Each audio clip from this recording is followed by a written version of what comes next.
What's the meaning of Buddha?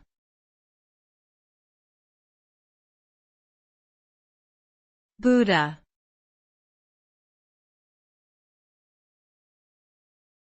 Buddha.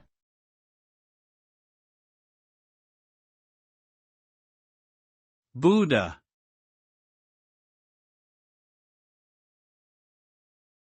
Buddha.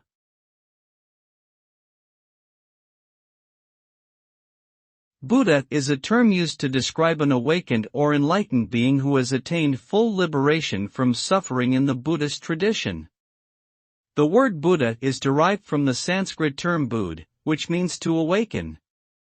Buddhists believe that there have been multiple Buddhas throughout history, the most well-known being Siddhartha Gautama, also known as Shakyamuni Buddha. The goal of Buddhist practice is to follow the teachings of the Buddha and attain enlightenment, ultimately freeing oneself from the cycle of rebirth and achieving ultimate peace and happiness.